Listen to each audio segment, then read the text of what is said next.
नमस्कार मित्रांनो, सुस्वागतम. मन धागा धागा जोडते नवा या मालिकेच्या आजच्या भागामध्ये विशाल हा आलेला असतो राजाध्यक्ष कुटुंबात. तर सुखदा त्याला आतमध्ये घेऊन येते. सुधा आणि आनंदी हा गणपती बाप्पा जवळच असतात. तर सुखदा म्हणते की मावशी, अगं विशाल आला.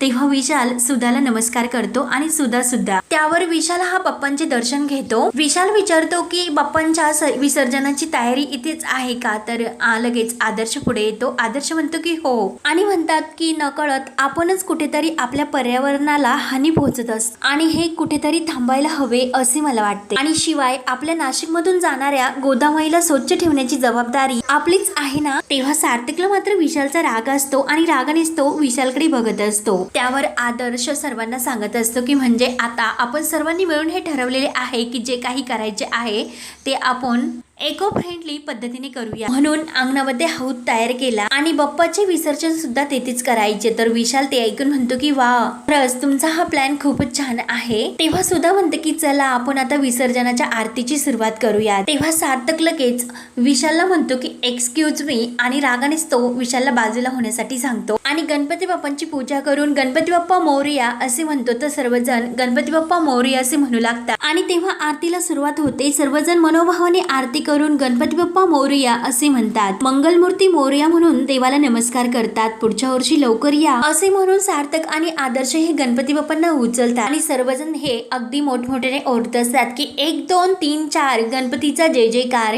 आणि एका आवाजात गणपती बाप्पा मोरया पुढच्या वर्षी लवकर या असे ओरडत असतात. गणपती बाप्पांना सर्वजण बाहेर घेऊन येतात. त्यानंतर इकडे आनंदीच्या घरी मालती आणि अण्णा, मनोज, लीना गणपती बाप्पांचे विसर्जन करून त्यांना नमस्कार करतात आणि त्यांना गणपती बाप्पा मोरया असे म्हणतात. तर अण्णा नमस्कार केल्यानंतर सर्वांना सांगत असतात की 5 दिवसासाठी हे गणपती बाप्पा येतात. बाप्पा गेल्यानंतर मात्र हे सर्व घर रिकामे होते. घरात आनंद सुख घेऊन येतात. घर अगदी भरल्यासारखे वाटते, पण बाप्पा गेल्यावर मात्र घर असे रिकामे सुने सुने वाटते. पुढच्या वर्षी बाप्पा कधी येणार याची मात्र हुरहुर लागून असते. तेव्हा मालती म्हणते की पण ह्या वर्षी गणपती बाप्पांचे आगमन झाले तो 6 वर्षापूर्वीचा आनंद होता आणि ह्यावेळेस बाप्पा सोबत आपली आनंदी सुद्धा आली. तेव्हा लीना म्हणते की हो ना, सानू जर आली असती तर किती छान वाटले असते. तर मनोज म्हणतो की हो ना, पण एखादी गोष्ट मिळवण्यासाठी एखाद्या छोट्याशा गोष्टीचा त्याग करावा लागतो. सानूने तिच्या ह्या आनंदाचा त्याग केला, तेव्हा तिच्या ह्या त्यागाचे फळ देवबाप्पा तिला लवकरच देईल. तेव्हा मालती म्हणते की हो ना, आणि त्यागाचे फळ हे नक्कीच चांगले मिळेल. आपल्या आनंदीने सुद्धा आतापर्यंत खूप काही त्याग सहन केला, परंतु आता देवबाप्पाच्या कृपेने सर्व काही व्यवस्थित होईल आणि तिचा हक्क, तिचा आनंद तिला नक्की देवबाप्पा परत मिळवून देतील, मला पूर्णपणे खात्री आहे. आणि बाप्पाला निरोप देताना बाप्पांनी मला पूर्णपणे सांगितले आनंदीच्या आयुष्याचे सुख तिला परत मिळणार आहे आणि मला पूर्ण खात्री आहे की तिचे सुख लवकरात लवकर तिला नक्की मिळेल. तेव्हा सर्वजण देवाला पुन्हा नमस्कार करतात. त्यानंतर इकडे राजाध्यक्ष फॅमिली सुद्धा गणपती बाप्पाच्या विसर्जनाची तयारी अगदी ढोल ताशांच्या तालावर मस्त सुरू असते. सर्व डेकोरेशन सुद्धा तयार असते आणि आदर्श, सार्थक सर्वजण गणपती बाप्पांना बाहेर घेऊन येतात. गणपती बाप्पांना बाहेर विसर्जनासाठी आणलेले असते आणि सार्थक त्यानंतर पूजा सर्व काही करतो. तर सुद्धा म्हणते की चला आता विसर्जनाच्या अगोदरची आरती घेऊयात, म्हणून पुन्हा आरतीला सुरुवात होते आणि सर्वजण एका आवाजात आरती म्हणून टाळ्या वाजवतात. तर सार्थक आरती ओवाळत असतो. तेव्हा सार्थक आरती झाल्यानंतर देवबाप्पाला आरती ओवाळतो आणि देवबाप्पाला प्रसाद ठेवतो आणि सर्वांना देवाची आरती देत असतो. तेव्हा सर्वांना आरती दिल्यानंतर सार्थक हा सुखदा आणि आनंदी जवळ येतो. तर आदर्श विचारतो सर्वांची आरती घेऊन झाली का? तर सार्थक म्हणून जातो की पण आनंदी राहिले ना. तेव्हा आनंदी तर धक्क्याने सार्थकडे बघू लागते आणि सुखदा तर सार्थक आणि आनंदीच्या चेहऱ्याकडे बघत असते. सार्थक आनंदी म्हटल्यानंतर सर्वजण धक्क्याने बघत असतात. तर विशाल सुद्धा त्याच्या सुद्धा समोर येते की ही आनंदी म्हणजे आपली कल्याणीताई आहे. शालाकाला तर खूप आनंद होतो. तेव्हा सुखदा म्हणते की अरे सार्थक, ही कल्याणीताई आहे, आनंदी नाही. तेव्हा सार्थक म्हणतो की हो, कल्याणीच आहे त्या. मग सुखदा विचारते की पण तू कल्याणीताईला आनंदी म्हणून का हाक मारली? सर्वजण हे आश्चर्याने सार्थकडे बघत असतात. सार्थक थोडासा आपला थांबतो आणि म्हणतो की नाही अगं सुखदा, तसे काही नाही, मी बोलून गेलो. तेव्हा सुखदा पुन्हा म्हणते की काल आदर्श ब्रोने सुद्धा कल्याणी ताईला आनंदी म्हणून हाक मारली. तुम्हाला सगळ्यांना का वाटतं की ही आनंदी आहे म्हणून? तेव्हा मात्र विशालला हे सर्व माहिती असते तरी सुद्धा तो शांत असतो. तर सार्थक आणि आनंदी एकमेकांकडे बघत असते. तेव्हा आदर्श लगेच सुकीला म्हणतो की अगं सुकी, मी तुला म्हटलं होतं की माझा म्हणण्याचा अर्थ ते नव्हता. तेव्हा सुकी म्हणते की अरे ब्रो, तू एकदा बोलला म्हणून मी त्याचा विचार नाही केला, पण आता सार्थक सुद्धा तेच म्हटला की आनंदी, म्हणून मी जरा कन्फ्युज होते की हे नेमकं काय होते सर्व. तेव्हा सार्थक म्हणतो की सॉरी सुकदा, तोंडातून असेच निघून गेले. तर सुकदा म्हणते की नाही, मला तर आता समजून घ्यावीच लागेल. तेव्हा आदर्श सुद्धा म्हणतो की अगं तू सर्व व्यवस्थित समजून घेशील याची मला पूर्णपणे खात्री आहे. तेव्हा तो विषय तेथून टळतो. तर सुद्धा म्हणते की चला आता बाप्पांचे विसर्जन करूयात, म्हणून पुन्हा ढोल ताशे वाजवायला सुरुवात करतात. तर आदर्श आणि सार्थक गणपती बाप्पांना उचलतात आणि बाहेर जो हौद त्यांनी सजवलेला असतो त्या हौदामध्ये तो गणपती बाप्पा तो ठेवून उडवतात आणि सर्वजण गणपती बाप्पा मोरया मोरया म्हणून नाच गाणी करत असतात. परंतु आनंदी मात्र ही विचारत असते आणि त्यानंतर सार्थक घाईने आपल्या रूममध्ये येतो आणि आपला घाम पुसतो. त्यानंतर सुकी सुद्धा त्याच्या मागे आलेली असते आणि विचारते की सार्थक, अरे काय झाले, तू आता अचानक आनंदी कसे बोललास? तेव्हा सार्थक म्हणतो की मला खरंच कळले नाही की मी कसे बोलून गेलो.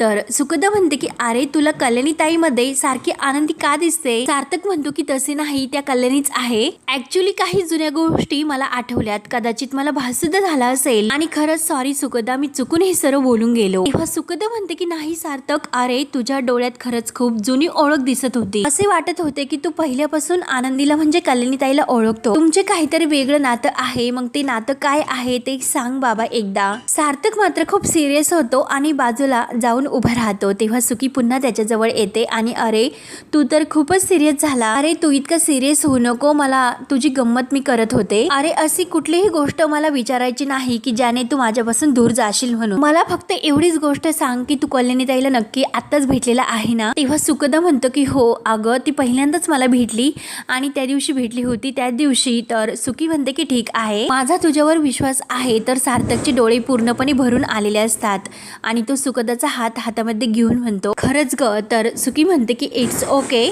आणि दोघे जवळ येतात. त्यानंतर इकडे वृंदा आणि शलाका एकमेकांबरोबर गप्पा करत असतात आणि वृंदा म्हणते नियतीने चांगली संधी अशी समोर आणून ठेवली होती, परंतु थोडक्यात ती चुकली. तेव्हा शलाका म्हणते की अगं खरंच आपण बावळट आहोत, आपण त्या सार्थकला धारीवर धरायला पाहिजे होते आणि विचारायला पाहिजे होते तू का तिला आनंदी म्हणाला. तो वृंदा म्हणते की अगं जाऊन दे, जे व्हायचे होते ते झाले. तर शलाका म्हणते की अगं आई, आपल्याला यात काही करता येत नाही आणि जर आपल्याला बोलण्याची संधी मिळाली असती तर वेळीच आपण त्या सुकदाला सर्व काही जाऊन सांगितले असते. वृंदा म्हणते की अगं आपण सरळ असे सुकदाला नाही सांगू शकत, परंतु वेगळ्या मार्गाने तर तिला हे सर्व सांगू शकतो. आज मात्र आपल्याला कळलेले आहे की काय करायचे ते. तर शलाका विचारते की काय करणार आहोत आपण? तेव्हा वृंदा सांगते मार्ग मात्र नक्की सापडला. जेव्हा आपण सार्थक बरोबर बोलायला जाऊ तेव्हा मात्र आनंदीचा विषय मात्र त्याच्या समोर आपण काढत राहायचा, जेणेकरून एखाद्या वेळेला त्यांची चोरी पकडली जाऊ शकते. शलाका म्हणते की आई तू एकदम बरोबर बोलते, आपण असेच काहीतरी करू.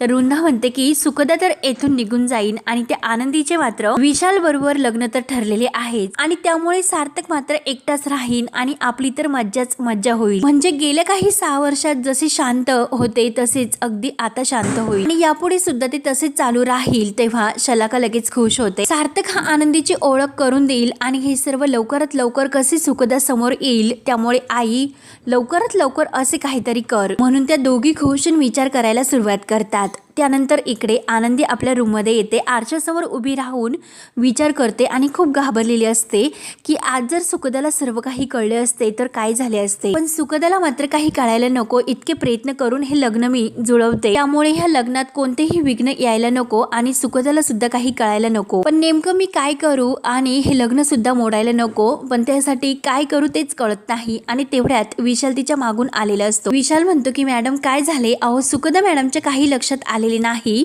तेव्हा आनंदी म्हणते की अरे पण सुकदाला काही संशय आला असता तर मग काय करणार होतो. हे असे प्रसंग तर वारंवार येतच राहतील, नेमकं काय करावे तेच मला नाही कळत. उद्या जर सार्थक सर स्वतःला नाही रोखू शकले आणि मी सुद्धा स्वतःला नाही थांबवू शकले तर काय होईल. आणि आज जर समजा ही गोष्ट सुकदाला कळली असती, तिने जर सिरियस घेतले असते तर मग काय झाले असते. म्हणजे आज तर सार्थक सर नाहीच पण मी सुद्धा आरोपीच्या पिंजऱ्यात असते आणि हे जर एखाद्या अनोळखी व्यक्तीच्या बाबतीत जरी घडले असते तरी सुद्धा मला तेच वाटले असते. तेव्हा विशाल म्हणतो की मॅडम मॅडम अहो, हे सर्व प्रयत्न करून सुद्धा तुम्ही तुमच्या मनातील भावना कितीही लपवण्याचा प्रयत्न केला तरी सुद्धा ते दिसते, तुमच्या डोळ्यात दिसतात, सार्थक सरांच्या डोळ्यात सुद्धा दिसतात. आजपर्यंत जशा तुम्ही सार्थक सरांना तुमच्या मनातून नाही काढू शकल्या, तसेच सार्थक सर सुद्धा त्यांच्या मनातून तुम्हाला काढू शकलेले नाही. मॅडम, माझी पूर्ण खात्री आहे की सार्थक सरांचे तेवढेच आजपर्यंत तुमच्यावर तितकेच प्रेम आहे. आणि विशाल गेल्यानंतर तेथे धावतच सुखदा येते. सुखदा विचारते की अगं कल्याणीताई, काय झाले, तू कशाला इतकी ट्रेस दिसते? सुखदा म्हणते की अगं मगाशी जे काही बाहेर झाले प्लीज तू ते विसरून जा. तेव्हा सुखदा म्हणते की अगं वेडाबाई, एकतर काहीच असे मोठे झालेले नाही ते विसरायचे म्हणून, त्याची गरज नाही. आणि तू सॉरी वगैरे काही म्हणते ना ते बंद कर. अगं उलट मी असा विचार करून बघितला की सार्थकला जर तुझ्यामध्ये आनंदी दिसत असेल तर चांगलंच आहे. म्हणजे उद्या जर सार्थक माझ्यापासून दूर झाला तर तो पुन्हा आनंदीमुळे नाही तर माझ्या कल्याणीताईमुळेच तो माझ्यापासून दूर जाईल आणि त्याचे मला फार दुःख होणार नाही. तेव्हा आनंदी म्हणते की अगं सुखदा, काही कसे बोलतेस? आणि सार्थक सर, आणि पुन्हा स्वतःला थांबवते आणि म्हणते की सार्थक तुझ्यापासून का दूर जातील? जी कोणी आनंदी होती ती तर कायमची निघून गेलीस ना, तू उगाच आपले काही बडबडू नकोस. सुखी म्हणते की अगं पण तू इतकी अस्वस्थ का होतेस? मी फक्त इमॅजिन करून पाहिले, जर असे झाले तर कसे होईल इतकंच. आणि मला एक गोष्ट सांग की तुला सार्थक आवडतो का? तेव्हा आनंदी पूर्णपणे घाबरते आणि सुखदा, काय बोलतेस ग तू हे सर्व? सुखी म्हणते की अगं अगं तूच म्हणाली होती की सार्थक असा मुलगा आहे की कोणीही मुलगी येऊन त्याच्या प्रेमात पडेल, म्हणून मी हे जाणून घेते की तुला सार्थक पसंत पडेल का? तेव्हा आनंदी एकटक सुखदाकडे बघत असते आणि सुखदा, काय कसला प्रश्न विचारते ग तू? सुखदा म्हणते की अगं सोपा प्रश्न आहे की तुला सार्थक आवडतो का? आणि त्याचे उत्तर सुद्धा अगदी सोपे आहे. अगं तायडे सांग ना तायडे. तर आनंदी ही खूप विचारत पडते आणि ती वैतागून म्हणते की अगं सुखदा, ही चेष्टा करण्याची वेळ नाही आणि गंमत करण्याची सुद्धा काहीतरी लिमिट असतं. आनंदी पूर्णपणे गंभीर झालेली असते. तिच्या चेहऱ्यावर पूर्णपणे सार्थकचे प्रेम सुखदाला समजते. तेव्हा सुखी विचारते की अगं कल्याणीताई, आपल्या दोघीमध्ये गंमत करण्याचं लिमिट केव्हापासून आले ग? मी तर नेहमी सारखी तुझी गंमत करत होते की तुला सार्थक आवडतो का, आणि तू सुद्धा गमतीत उत्तर देऊ शकली असती. तुला जाम सार्थक आवडतो पण तू तर अस्वस्थ झाली, पण का? तेव्हा आनंदी म्हणते की सुखी, आय एम सॉरी. बरं ठीक आहे, मी तुला उत्तर देते. अगं मला तुझा सार्थक खूप आवडतो. मिळाले का तुझे उत्तर आणि झाले का समाधान? पण प्लीज सुखदा, ह्या पुढे मात्र अशी गंमत करू नकोस. त्यानंतर इकडे आनंदी ही सार्थकला गच्चीवर बोलावून घेते. सार्थक येतो आणि आनंदीला विचार की कशाला बोलावून घेतले. तेव्हा आनंदी म्हणते की आज जे काही झाले त्यासाठी. तर सार्थक म्हणतो की चुकून झाले, तुम्ही जास्त टेन्शन घेऊ नका, काही फरक पडणार नाही. तर आनंदी म्हणते की नाही सार्थक सर, असे तुम्हाला वाटते? आज जे काही झाले त्यावरून नक्की सुखदाच्या मनात काय विचार आला असेल ते माहिती नाही. सुखदाने जरी आज या गोष्टीकडे दुर्लक्ष केले असेल तरी प्रत्येक वेळी असे होईल असे तर नाही ना. सार्थक म्हणतो की त्याचे काय करायचे मी बघतो, तुम्ही जास्त टेन्शन घेऊ नका. तर आनंदी म्हणते की कसे त्या गोष्टीचा विचार करायचा नाही आणि असे प्रत्येक वेळी होईल असे तर नाही ना. तिला तुमच्या सोबत संसार करायचा, त्यामुळे अशा वेळी तिच्या मनात कोणत्याही शंकेला जागा नको.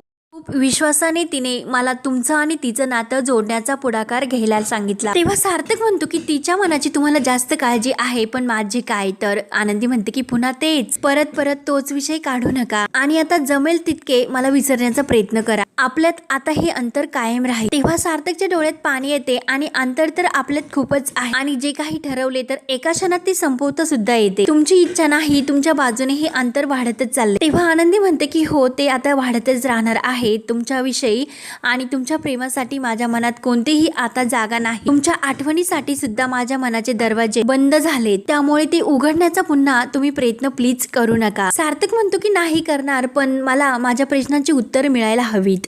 आनंदी म्हणते की प्लीज सार्थक, हे सर्व थांबवा. मला पुन्हा त्या विषयावर नाही बोलायचे आणि जो काळ आता निघून गेला तो विसरण्यातच सर्वांचे भले आहे. तेव्हा सार्थक म्हणतो की तुमच्या सोयीचे आहे म्हणून हे सर्व थांबवायचे का? आनंदी म्हणते की प्लीज हे सर्व थांबवा, विषय वाढू नका. तर सार्थक म्हणतो मला तर वाढवायचं नाही, थांबवण्यासाठीच मला हे उत्तर हवंय. तर आनंदी म्हणते मी तुम्हाला सुखदाच्या मनात आपल्याबद्दल कोणतेही विचार यायला नको म्हणून तुम्हाला बोलावले होते आणि आता माझे बोलणे झाले, मग प्लीज आता पुन्हा सांगण्याची गरज पडून देऊ नका म्हणून आनंदी जायला निघते आणि तेवढ्यात तिचा पाय घसरतो। तेव्हा आनंदी पडणार तोच लगेच सार्थक तिला धरतो आणि आनंदी असे म्हणतो तर आनंदी एकटक सार्थकच्या डोळ्यात पाहत असते।